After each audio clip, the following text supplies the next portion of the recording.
Good evening and thanks for joining us. I'm Kristen Copeland. I'm Jason Powlis. Utica police are inviting the community to see what their officers encountered when they responded to a call for an emotionally disturbed person.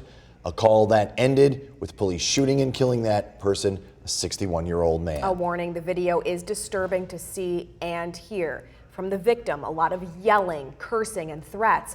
From police, loud, repeated commands to put the knife down. Then gunfire and chaos from a crowd that had gathered. News Channel 2's Jolene Ferris reports.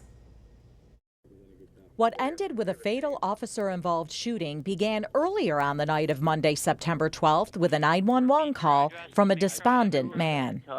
I've been through a bad time, I don't even know. I want to put a gun to my mouth. Soon, 61-year-old David Litz, still on the phone with the 911 dispatcher, started threatening police. Come on and shoot me! Come on! And Utica police! I will kill them all! Litz moved outside where Utica police were waiting. Police today released video from the body-worn cameras of several officers. You can hear investigator Jessica Dodge, a trained crisis intervention officer and negotiator. David, put the knife down, David. We don't want you to get hurt. Litz didn't drop the knife. He threatens police. You will die! You will die! Litz ignores more commands, moving toward police with the knife in the air. Put the knife down! Put the knife down! Put the knife down! Put the knife down! Put the knife down! It was then that 7-year UPD veteran Sergeant Tyler Mowers, currently assigned to the SWAT team, and 2-year veteran Officer Brian Gill started firing. Hey, put the knife down! Put the knife down! Put the knife down, Tim! Put the knife down!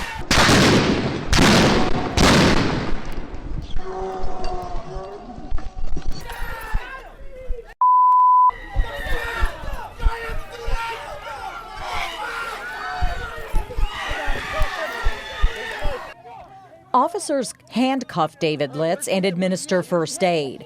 Officer Brian Gill, the 2-year UPD veteran and one of the officers who fired, sits in a police cruiser for a minute, clearly shaken. Oh my God.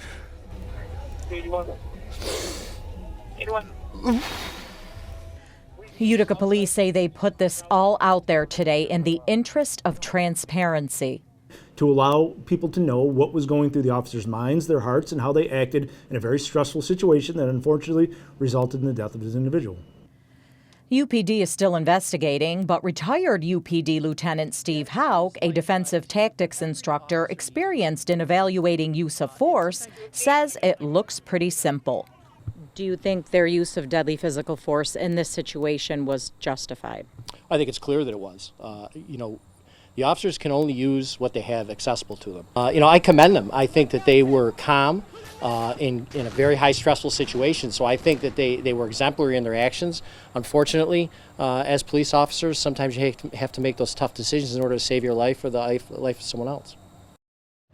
So emotional. Jolene Ferris joining us live here in the studio after spending hours watching and analyzing this footage. Right. We want everyone to know that we're told it could take months for UPD to complete their internal investigation and for the Attorney General's office to complete their criminal investigation. In the meantime, both officers are on paid administrative leave, which is standard in cases like this. 1600 block of Neilson Street, just over a week ago. Yeah, week ago Monday. All right, Jolene Ferris reporting live for us. Thank you.